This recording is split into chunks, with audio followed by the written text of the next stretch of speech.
So good evening, all the participants. So first of all, like to thank you all the participants from all over the India for joining this second edition of Moot competition.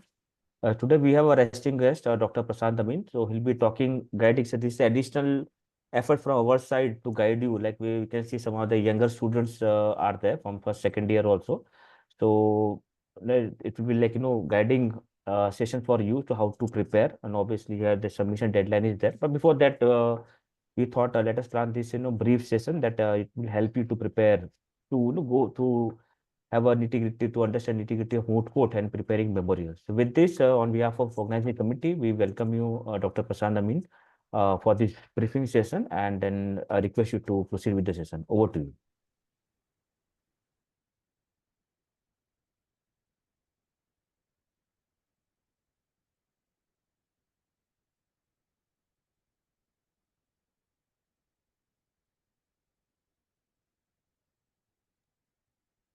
Yes, Dr. Prasad, over to you. Am I audible, participants? Yes, sir. Yeah, thank you.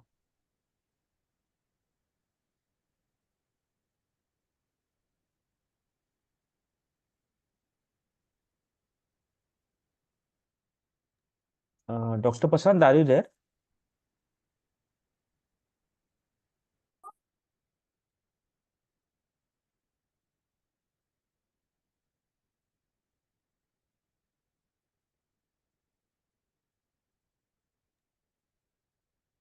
One second, Dr. Prasad, are you there?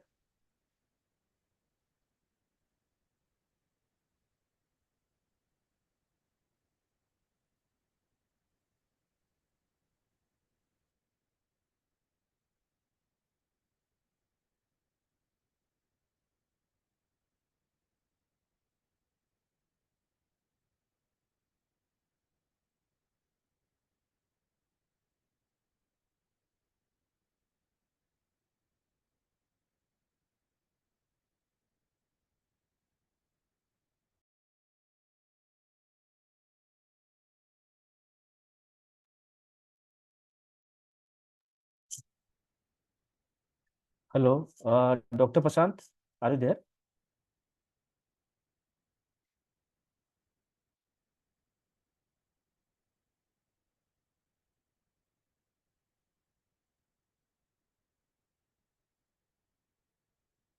Thank you, participants, for joining. So we are waiting for our resource person to start the session. I think there is some technical issue.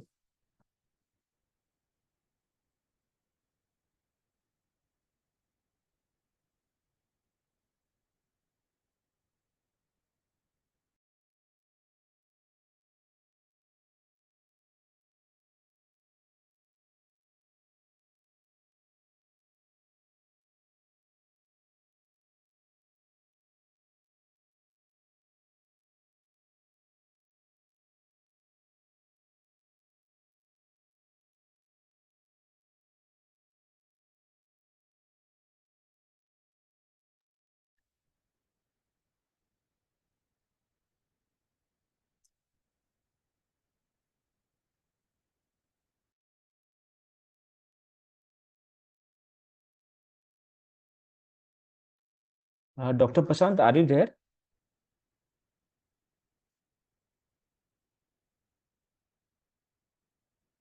Got disconnected. Please wait for a while, participants. This will be joining soon.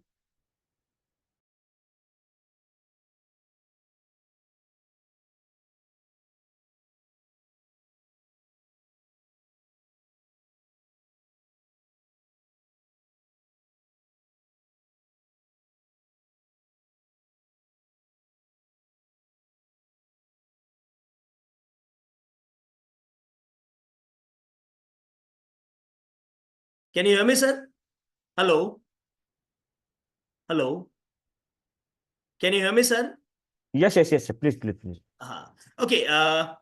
So I'm just sharing my screen so that you can able to participant can able to see the PPT. Just a minute.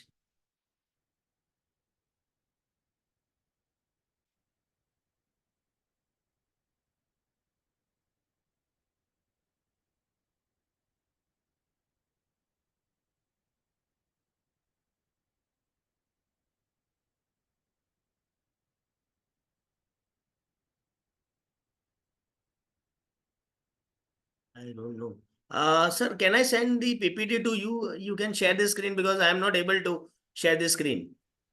Sure, sure, no problem, no problem. I'll Let send me. the Do you have my mobile number? yes, I have. Okay, I do not have your mobile number, but no problem. let me once try, and then if it is not Sure, sure, no possible, problem. then I'll send it to you. Share the screen. Uh, just a minute. Uh, You can mail it to me, no problem. I think yeah, it this has come up. PPT can a participant can see. Yeah, yeah, yeah, yeah. Okay, Yeah, okay, please okay. share. Okay, so let me start, let me start with the namaskar to everyone, and let me start this session by, sorry for the technical error, and let me start this session. This is the exercise or warm up as far as the final moot court session is concerned.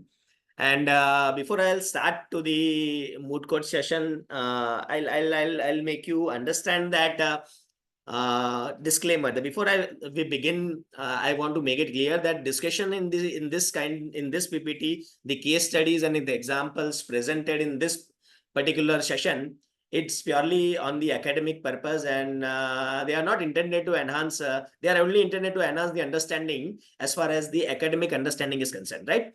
And it is not related to the real event or lives of the any deceased person, and it is not resemble to the actual cases of the individual. In the last of the PPT, I have already taken one of the Supreme Court case that is real one, and apart from that, all the other PPTs are content of the PPTs are for the academic purpose, right? Let us proceed for understand. Let us proceed with this kind of understanding into the mind.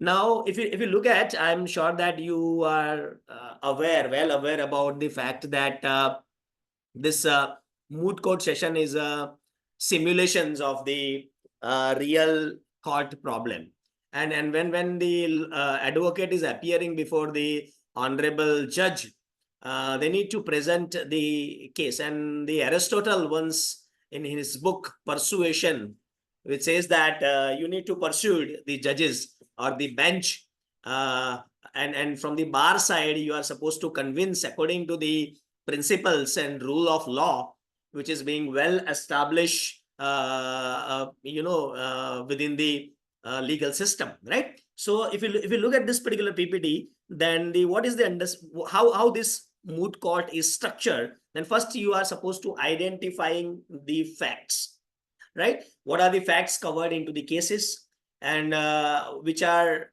factual based, because there is a two prepositions as far as the law is concerned: facts and the law in the facts, and second is the facts in the law.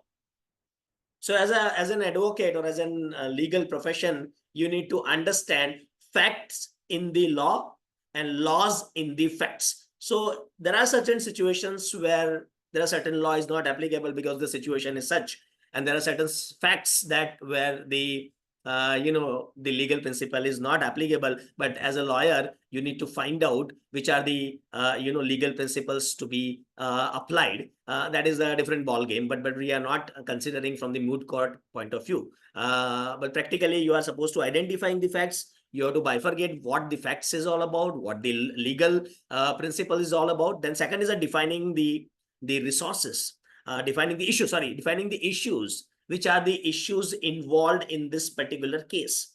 Then third stage, you are applying the law of the land. If you are in India, then you are applying your BNS, BNSS, Indian constitutions, or contract law, or etc., etc., etc. So according to the nature of the problem, you are applying the laws. And last is the formulations of the argument, that is the final part. And moot court weightage, as far as the weightage is concerned, then argument side is more, because and the argument is depend upon how you have identified the issues and how you have applied the law, right? So once you understand these two facts, what is the issues and which are the law is applicable, my PPT is divided into the three parts. First part is this. Second part, I have taken the examples of certain hypothetical cases where you as a participant supposed to give the certain kind of for or against the argument, so that you are also involved in the discussion.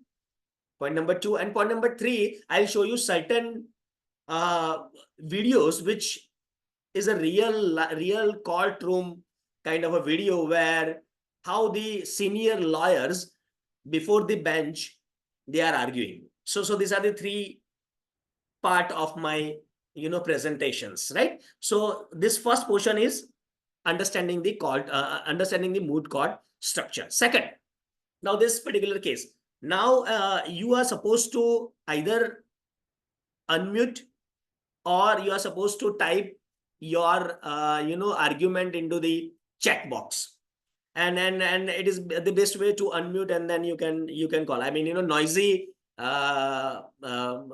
boardroom kind of a thing, or courtroom kind of a thing, discussion is good for understanding, and there is nothing like a right or wrong kind of argument as far as our discussion is concerned, because we are all here for learning purpose, and we are trying to clarify the conceptual part of the law, right? So this is one particular case title, ABC Limited versus state of XYZ, where the very small case, the facts of the case is a company is challenging the impositions of the certain new tax under the Article 19(1)(g) of the Constitution, claiming that it violates the right to practice any profession. If you look at the Constitution of India, Article 19(1)(g) says that any person can profess any professions across the length and breadth of the country.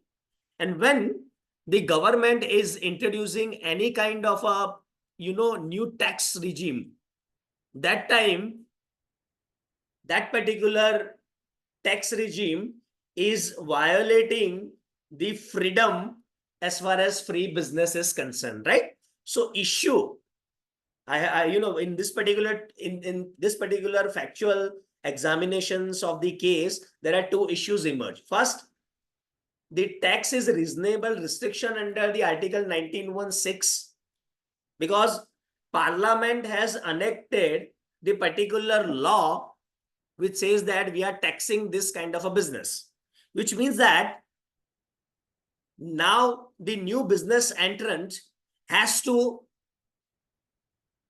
go ahead with the tax structure and start the business. And there are some businessmen feels that the tax structure is higher, so that we cannot earn the profit as much as we have assumed when we are starting of the business, right? So point number 1, the Parliament has enacted the law, and law is restricting to the business practices which is connected with the Constitution of India, Article 19(1)(g) by 19(1)(6), which says that it is harming the freedom of doing the business. And point number 2, issue number 2 involved does the tax amounts to the double taxations, because already the business is paying the corporate tax under the Income Tax Act and other various corporate tax kind of a thing. And now when we are starting a business, you are paying the various tax. So it amounts to the double taxations, because ultimately in the first hand, from the Constitution point of view, it is violating the right of the freedom of the business. And at the second place, which says that Article 265 of the same Constitution, Article 265 says that the legislation can impose the tax under Article 265. So which are the relevant laws? Then Article 19(1)(g) and Article 265 of the Constitution. Now I would like to invite 1 or 2 views, so that we can able to explore how much you can think on the issues. Can we have any 1 or 2 for or against argument for this cases, so that your mind can start thinking in terms of how we can deal with the legal issues and other issues. Yes, somebody Yes, wants to yes. say something, please. Yes, participant, please, I request rather than typing Ha in the ha. chat box, you can, You can unmute. yeah, Yes, sir. Thank you yes, for yes, the intervention, sir. Participant can unmute and speak. yeah, it's open. You can unmute and then speak. It's a good to Which practice, are the other small practice. angles, as far as this particular case is concerned, you can think of, and which are the arguments you can put before the court once because the constitutional guideline is very clear that the business, it is freedom is given to the citizen of India that they can profess any business. And second, in the same constitution at 265 article says that there is a reasonable, the legislator can impose a tax on the business. So which are the if any big companies coming through you and you are supposed to fight the case, this is not reasonable restriction or the tax structure is not reasonable, how you will generate the arguments or the idea? Tell me. Any one or two. I mean, you need to participate, you need to talk, you need to think, then and then you can argue before the bench, in the moot court also. Yes, Bench. Kamalisa Harshvardhan. Yes, please. Kamalisa, There is nothing like right and wrong argument. I have asked him, but you unmute. Kamalisa Harshvardhan. You can unmute yourself also. You already like it's open. I'm just unmuting you also. Kamalisa Harshvardhan. Okay, because somebody has typed that, sir, I can't hear your voice. Am I audible? Am I audible? Yes, yes, you are audible. Yeah, yeah. Okay. So any one or two arguments you can think of. Yes, Kamalisa, you Moot. can join. Harshvardhan. Anyone? Anyone? Okay. I Please think they open are up. they This are is a afraid. moot court, right? Yeah, this you are participating. You will be speaking right day after tomorrow. And nothing, no need to fear, because ultimately it is the warming up kind of a exercise. You can use your I would advise you can use your Google, or you can use your all the online gadget or the sites, but let me give you the argument. You're supposed to generate the ideas or the point of view so that we can explore and we can understand, and that analysis part is very, very important as far as the case facts is concerned. Earlier in first PDF, I mean, first PPT, the define the issue and applying the law. I have already said the law, but you need to understand about the issues and you need to generate the argument. I think you can see this, define the issues. Already issues, I have already told you the law. Now you need to formulate the argument for this particular case. ABC private limited versus state of. You can use your Google, or you can use or anything, but whenever you are speaking for or against, then that's how you can throttle your thought process. Otherwise, you will be remain shy and fearful in front of the session. Any one or two? Excuse me, sir. Yes. Am I audible? Yes. I'm not that accurate enough to No. justify the Accuracy, right things and in wrong this. is not issue, not an issue. Okay. A small thing which I would find that Yes. whatever the petitioners are claiming in this present case, it is violating the right to practice any profession. Right. If I would just hit some bushes, Yes. we would say that there is a exception under Article 19 itself, Yes. where it says that until any law is established by or any of the policy by the government Yes. is restricting the freedom under the Article 19. So Right. if the government is reasonable enough to impose any of the taxes or to make any of the policies, if the government is justiciable enough to give some reasons for any of the action it is taking, so yeah, it cannot be questioned, if I'm not wrong. Yes, no, you are right. I like your atom, and congratulations for that. When you have a guts to speak in front of the you are presenting your sir. thoughts. Actually, it's your encouragement which have been making us to speak so long. And what's your name? What's your good name? I am Sumit Kamle, sir. See, Mr. Sumit has raised a very prominent issue. This is a hypothetical case, and one of the argument which is he just now narrated that it is the exceptional to the matter. Now the one case is called Peshi Kaka versus Union of India. If you look at, then that particular case in the Supreme Court, where the Peshi Kaka has imbibed certain medicines, and he was driving, and he met with an accident, and there are three casualty was there, and 3% death in Mumbai. And there was a case. And then there was a argument, a very beautiful argument by the lawyer, where he stated that the alcohol is a commodity under the government restrictions, but and when the police is examined, the alcohol content is found above the prescribed level or standard government level, and then the case was registered, FIR was registered, and under the this particular Peshi Kaka case was very landmark judgment, where he has proved that he has not consumed the alcohol, but whatever medicine and whatever curative medicine he is consuming daily after the dinner, because of that, the alcohol consumptions, means alcohol contains is increasing into the body, and because of that, that particular accident has occurred, and it was that particular case was recently cited into the Supreme Court, while mineral, I also covered that particular mineral wala case, and Sumit, I think Sumit, right? So Sumit has touched upon the very pertinent issue, that what kind of a business they are talking about, right? Point number one. And the business, कौन से business की हम बात कर रहे हैं, right? कि भाई कौन सी कमोडिटी की बात कर रहे हैं, कौन सा बिजनेस पर गवर्नमेंट ज्यादा टैक्स लगाते हैं? For example, if you take the tobacco and alcohol, and the tobacco and alcohol are Harshvardhan is Dr. Prasanth, one participant is want to say, Harshvardhan.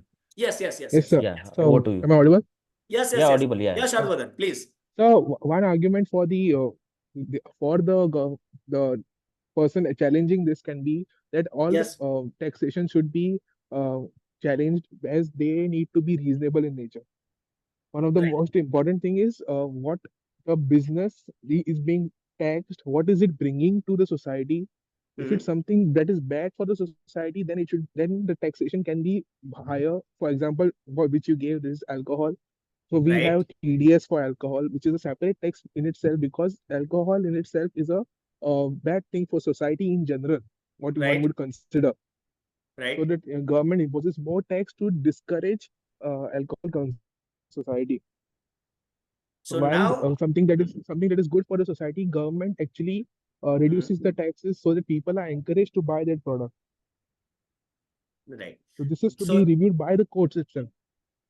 True. So now your thought process just started, that now you are coming back from the general business to the product kind of a thing. And when we are, and just now Sumit has raised one of the important issues, that alcohol is a commodity which is harmful to the human body, which means that he is pointing out the directive principle of the state policy, article 31. In the 31, there are prescribed directive principle which says that the government has to ban certain business which is not good for the society, like marijuana or alcohol or any kind of the potassium cyanide and those kind of compounds into the chemical. Right. So that is a starting point, right? I'm happy to hear the two views from you. I'm very happy. Thank you so much. Now I'm going ahead. PPT number 5. This particular case, second number case, right? So you need to think in that way. For example, this is the business related, but this is on the social media. This is scenario number 2. That particular first case is related to the business. Now second case has a different. A student was expelled from university for posting a negative comment on social media about the administration. Full stop. The student claimed this violates their right to free speech under Article 19(1)(a). So let me first explain you the background. Okay, if you look at this particular a picture where the core question is a freedom of speech and speech violations. Then if you go ahead, then the constitutional provision is Article 19(1)(a), freedom of speech and expressions, under which the press and media is also operating. And the press and media PTI has certain guideline which is being given by the government to report certain things. And the university rules, above that there are university rules on the conducts and the additional legal framework. So what are your views on this particular case? So, may I speak? Yeah, you can speak. You can speak. What are your views? You can use your online platform for searching any kind of a law or any kind of a supporting argument. That's fine with me. So when you look at the prima facie of this, it is a violation of the speech and expression right under 19(1)(a). But what comes is the Article 19 Clause 2, which is the reasonable restrictions. Now we will have to look at the facts of the case where you have to analyze what was said by the student. Right. You have to see that whether these statements were defamatory towards the administrative, whether they were facts or not. If they were facts and they made in actually a good faith of reporting it, then it can be held as a violation of the speech and expression. But if they were false, if they were defamatory, and then it can be a proper reasonable restriction. One more aspect comes that as you mentioned, the university rules and regulations. Right. The university can have administrative disciplinary guidelines for the students for their conduct, upon which they can be expelled if they violate those conducts. And it has been time and again, I think, in a few judgments said that if there are written rules that a student agrees to abide by, then it can be arbitrary and violative of the fundamental right. Right. Recently, anybody wants to speak? Yes, good points. I mean, from your discussion, I can point out that you are talking about the gravity of the offense. I mean, the offense is too serious where they can give the expulsion kind of a punishment. So that is point number one. Point number two, yes. Excuse me, sir. Yes. Small submission that if I'm not disturbing your conversation. Yes. A small thing that if we have been already provided a freedom to free and like under Article 19, freedom of free expression or speech. But whatever the statement which has been given on the public platform, it is his particular view. Yeah, my brother has quoted correctly that it depends on what kind of words did he use. Was that defamatory or not?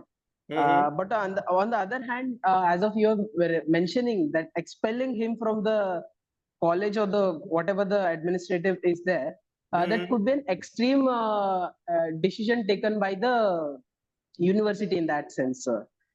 Actually, where universities should think of thrice before expelling a student out of its university, because seeing admissions in that university or something like that, a bit hypothetical in sense, student was expelled from the university for posting negative comments on the social media about the administration. So there would have been also a reason why we should think that what made him to post some negative comments about the administration. Right. So if we are speaking for the petitioners, what made him to do that? So the administrative authority should go through that what made him that person to make some negative comments. So if they are positive enough, they will appreciate or at least give a small warning rather than expelling that person. True. That submission is also one of the point of view where I'm not that lawful in this statement, but we would just see some scenarios in that sense. True. Anybody wants to share anything on this hypothetical case? Yeah, Satyendra. Satyendra ji. Or Satyendra. Hello. Yeah, Satyendra. Yeah. Am I being audible? Yes. Sorry. We can hear you. Yeah, I want to say that if the statement given by the student is correct, then it is not a defamatory statement, and hence his right to speech shouldn't be restricted, I guess. Okay. That is my point. Okay. I have, with this hypothetical case, I would like to, because I'm involved in one of the activity where press is propagating certain wrong news, and we have sent the notice, and I where I learned there was one particular case called India Cement and Tata Press, very landmark judgment of Supreme Court of India, where there are what is the first speaker, first the person who has given the answer, Sumit, or I don't know the name, but he has prominently, pertinently said that there are three things involved. When we are talking about the restrictions of the freedom of speech and expression, there are three things involved. First, point number one, there is a discussion. If there is a discussion about the issues, then they can report. Before that, there is a advocacy, whether I am for or against the issue. For example, some news flash on the media and I am having the for view or against you. I hope you can understand. So that is called it as a advocacy. Media can do the advocacy, point number one. Point number two, discussion. And point number three, there is a incitement. If you look at this 3 points, point number one, advocacy, I'm repeating, discussion and incitement. At the advocacy and the discussion stage, media has a right to freedom of speech and expression.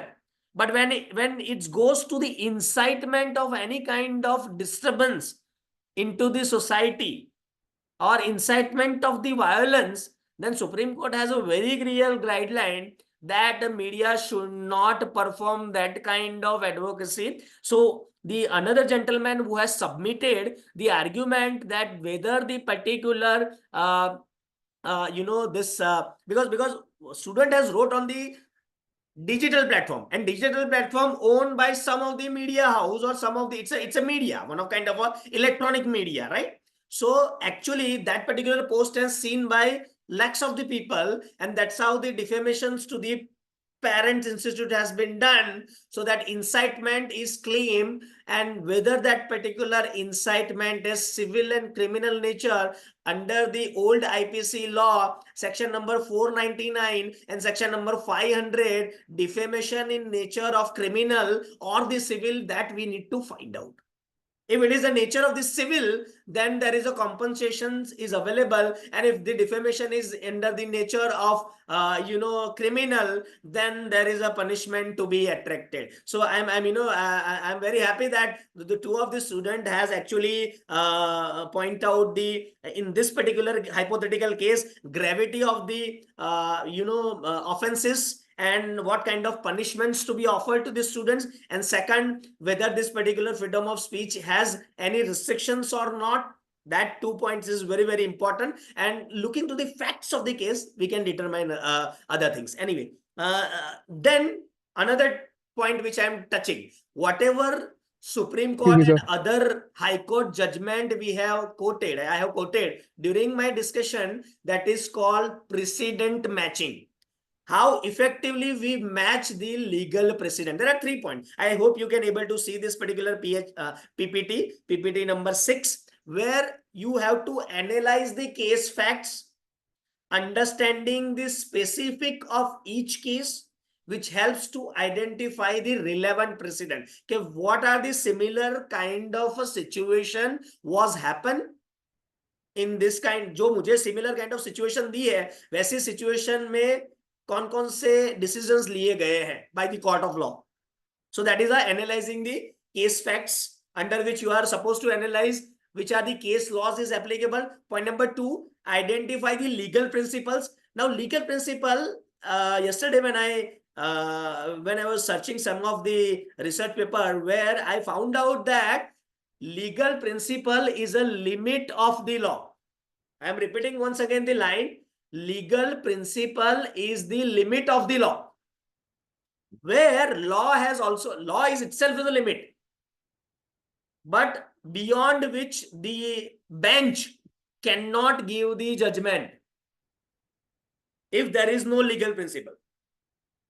So you need to, and second point, focusing on which are the core legal principle applicable to that particular precedence. And when you are referring to the, a certain Supreme Court or High Court judgment, landmark judgment, where you can find out the legal principle, under which legal principle this judgment has given by the Honorable Justice. And third point, considering the judicial opinion, reviewing the judge opinion, because there are 3 judge bench, 4 judge bench, 5 judge bench, 6 judge bench, 9 judge bench. So according to, there are one particular or 2 particular judges are dissent in the nature. Dissent means they are not agreeing to the particular issues and they are having the dissenting judgment. So that kind of judgment you need to consider. And for that also, dissenting judgment, what kind of legal principle the judge is considering, that is also you need to consider while you are matching the precedence matching. I hope you understand, right? Can I go ahead? Next case is case ABC versus XYZ. A university, this is also related to the because you are the student, so I have specifically framed the university student kind of a cases. So for this case is a university expel the student for using the chat GPT to complete the assignment, citing academic integrity violation, full stop. The student argue that there is no clear policy existed against AI tool at the time. So which are the legal issues? Point number 1, if you look at on the PPT, is the university actions is arbitrary under the Article 14?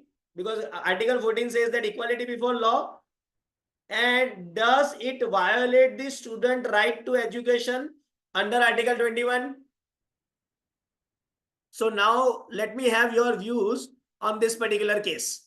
How you can generate the argument for or against, because this case is related to you, and I'm sure that most of you are using this new technological tool ChatGPT for preparing assignment and other things, or memorials or any other things, right?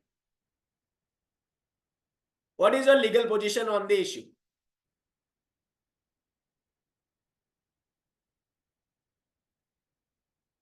Satyendra, Sumit, Nishant, Divyanshi. So can you please pardon what were you asking? I had a glitch in my network. If you can see the screen, then it is also visible Yes, on the screen also. Okay. See, what is a for or against argument for this particular case you can generate? A university expels the student by using the ChatGPT to complete the assignment and citing you are compromising with the academic integrity, and the student argue that there is no clear policy existed for the AI use, so that we are using this AI. Is the university actions is arbitrary under Article 14, or does it violate the students' rights to education under Article 21? If you can refer to this case, then I have prepared one particular graphical representation you can see on the screen, where this balance stage where arbitrary disciplinary action and right to education violation. What is the university actions and student rights? How you will balance those authority plus student rights? And what are the argument for or against? Any for or against? Whether first of all, you need to understand that is it violate the Article 14? Point number 2, is it violate the Article 21 right to education? Whether this particular action or inaction also.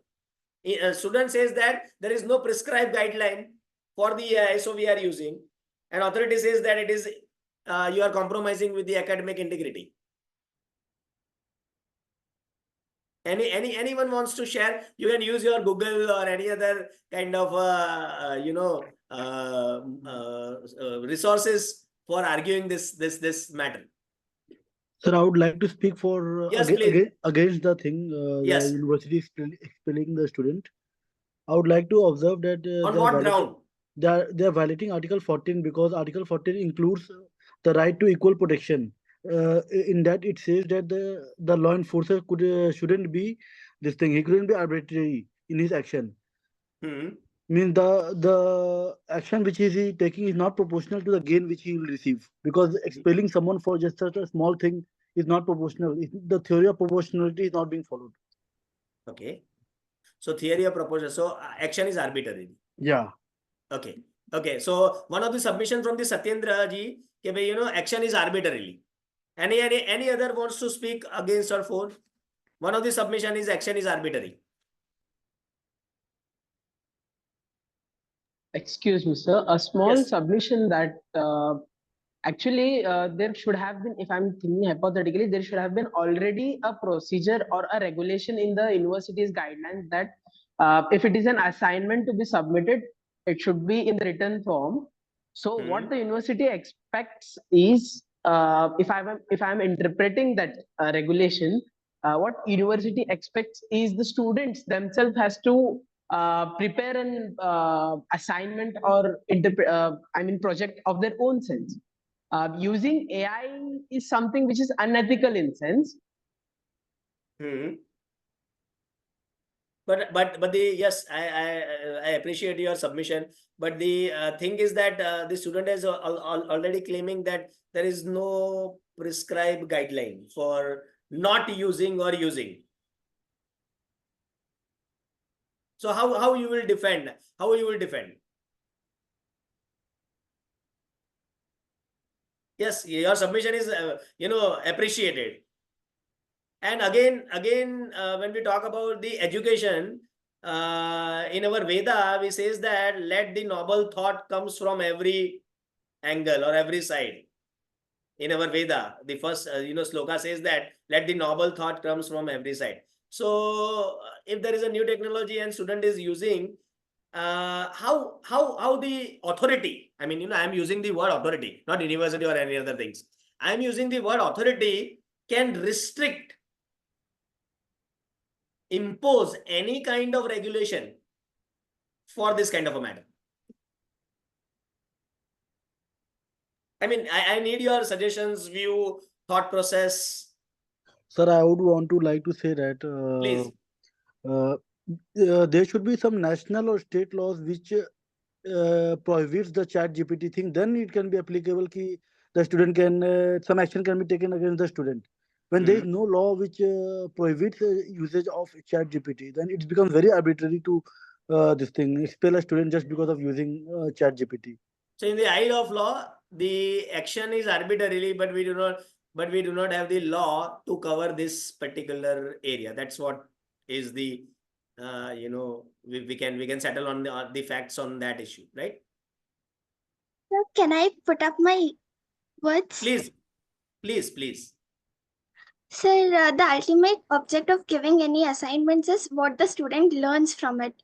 So first we need to see whether the use of AI was to increase their amount of knowledge, or it was just for the submission. Yes, but how the authority will have the checks and balance that it is increasing their knowledge and not. I mean, after the submission of the project, they can have Viva and always they can check the knowledge which he has grasped after the project making. Okay. The fact is that we do not have a clear guideline on the AI. Let me settle the fact very straight that we do not have the clear guideline. Okay, how much AI to be used or how much technology can be used while you are submitting your proposal or assignment or those kind of things. But as of now, this is the burning issues. I mean, AI, if I'm using the AI and I'm submitting the assignment, then this is a kind of a compromising with my academic integrity, and it is a hurdle for the teachers like us and the student is just copying and pasting, and there is no kind of a, increasing into the knowledge area. So that is also, but legally we do not have any clear guideline. That is point number one. But whatever point you have generated on the both the side, Satyendra ji, this that particular girl, I forgot the Bhavini and Sumit, that is appreciable. At least you have started thinking on the issues. That's it. That is, very positive aspect to analyze the case. Now we are going ahead. Point number, next slide. So I have drawn this particular one particular slide which says that freedom of speech and government regulations. So we do not have this kind of a clear guideline on this. So as of now, we are not touching to the case, but there are certain cases which is open-ended kind of a thing where you can have this space to discuss. So from that point of view, also the moot court is being organized so that you can at least apply your creativity, legal skills, and the argument you can put forward across the bench. So they are learning from, they are identifying your skills from different angles, right? So anyway, now next. Now recent case judgment, this is the real case judgment. In July 25th, 2004, the Supreme Court has delivered the landmark judgment in the case of Mineral Area Development Authority versus State Steel Authority, India. In this particular case, the Dr. D.Y. Chandrachud, Honorable Chief Justice, then was, deciding the matter. And the issue is involved, it's a 9-judge bench, and the issue is involved, Mines and Minerals Development Regulation Act 1956, which we call it as a MMDR Act, are not a tax.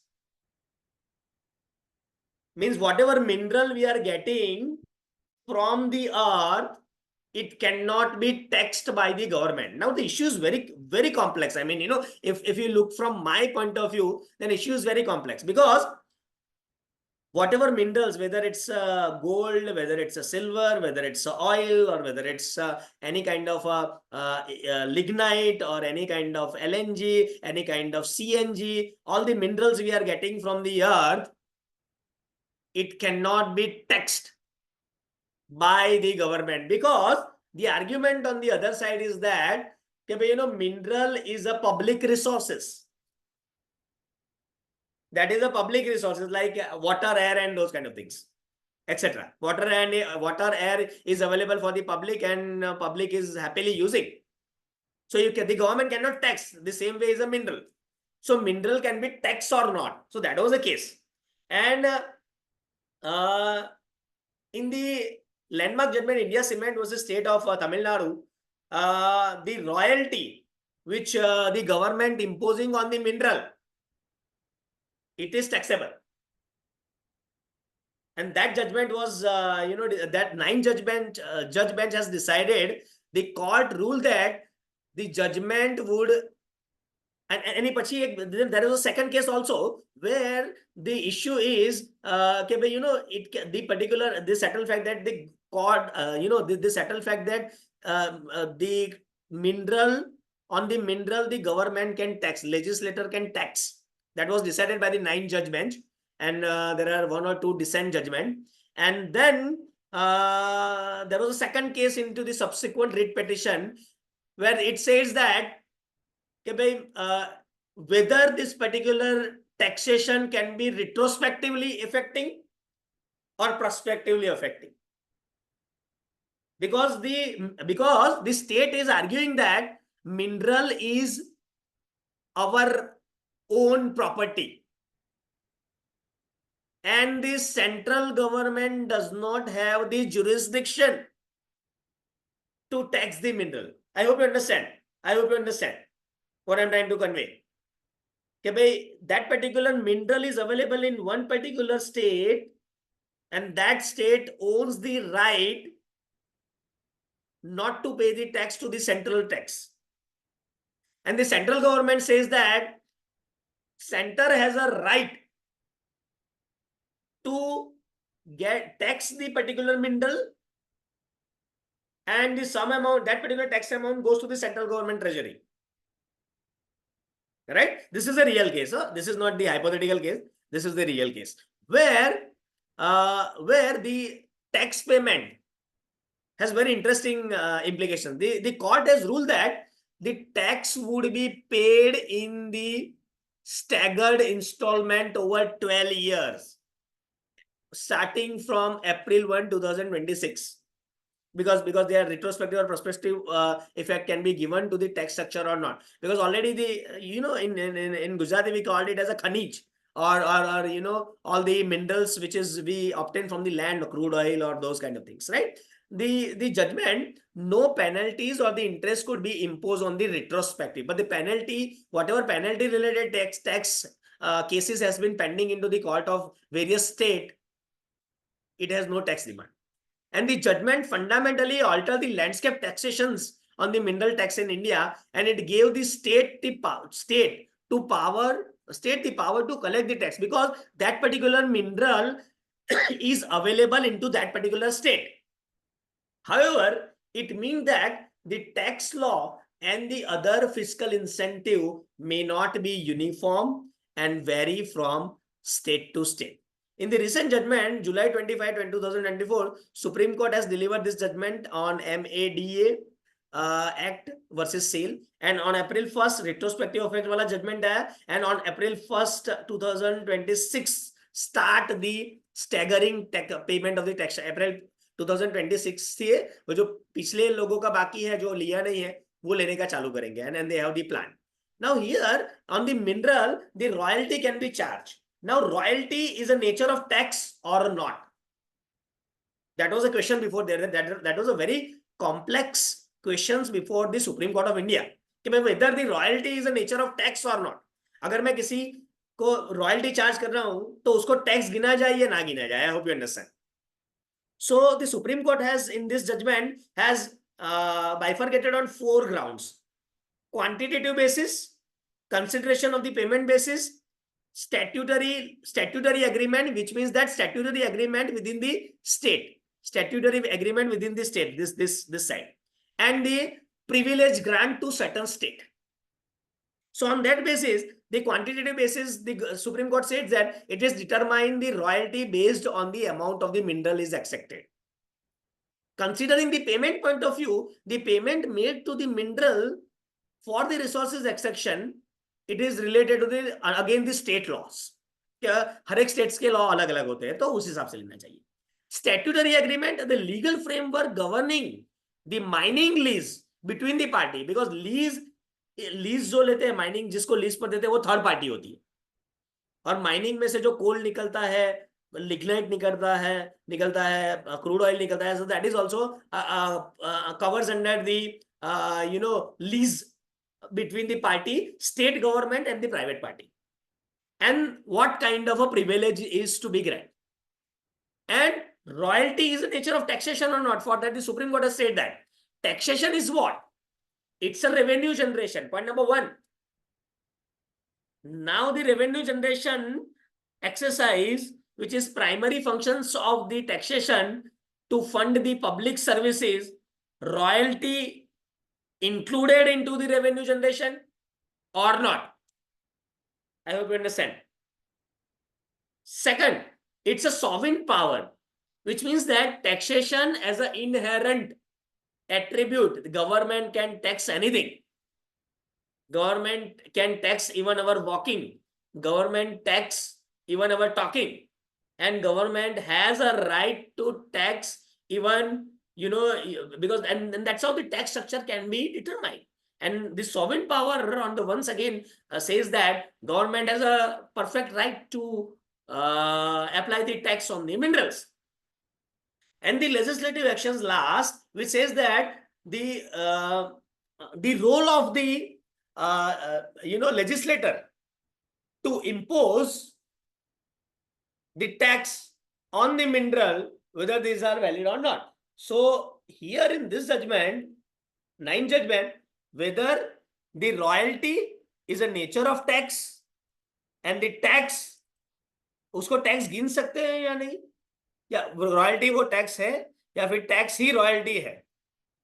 That kind of a question was arise, and it has to look into the constitutional limitations. If you look at from this PPT, constitutional limitation. The taxation power is bound by constitutional rules. Revenue generation, tax provide for essential fund for the government operations. And legislative authority determines the tax within the object and their competence, right? So this is the constitutional matter. And you know, if you look at mineral, this I can, if I can show you in this Supreme Court live, just a minute.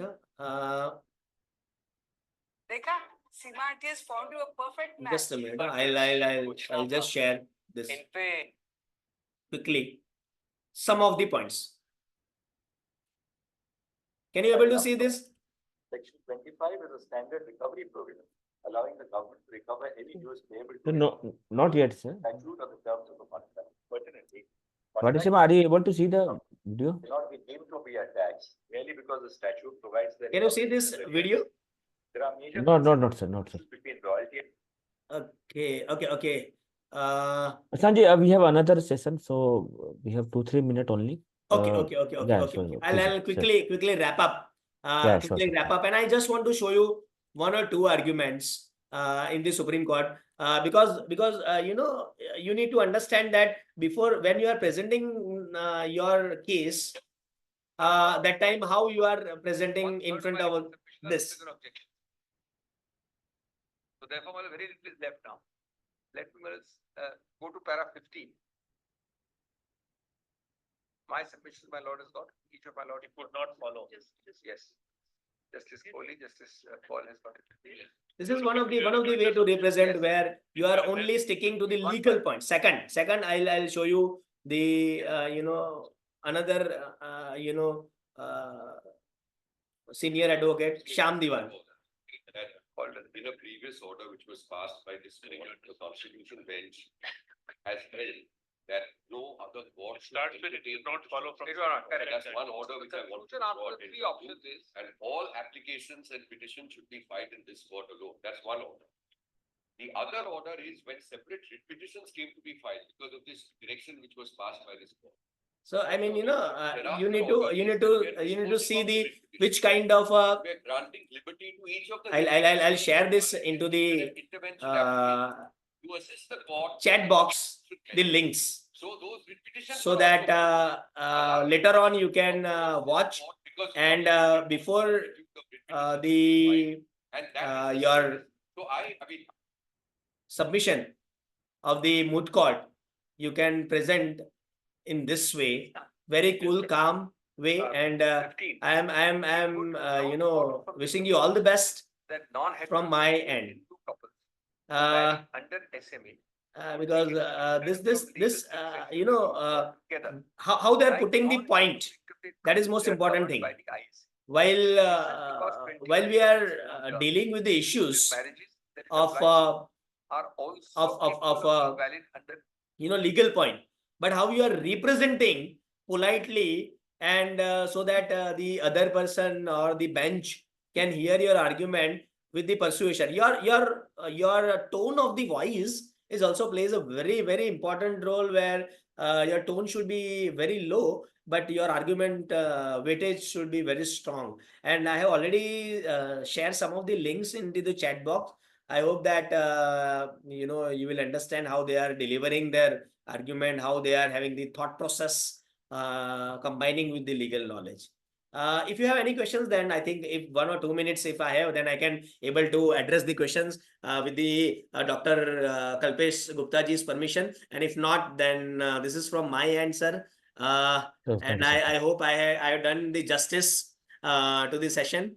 And if anyone has any query, then they can feel free to contact me via WhatsApp. So I'll happily address the issues. Thank you, sir. Sure. Thank you very much, Dr. Prashant, for sparing a valuable time. I hope participants got some idea like what to do right while preparing an argument, especially. So please go through this link shared by Dr. Prashant, and then please prepare for yourself well for your competition. So thank you very much. On behalf of an organizing committee, we are thankful to Dr. Prashant for your insightful session, and then the practical insight, I would say, with the latest case study. So thank you very much. Thank you, sir. Thank you so much. All the best. All the best to Thank everyone. you. Thank you. Thank you. Sure. So thank you, participant, for joining at this time, and I wish you all the best. Thank you, sir.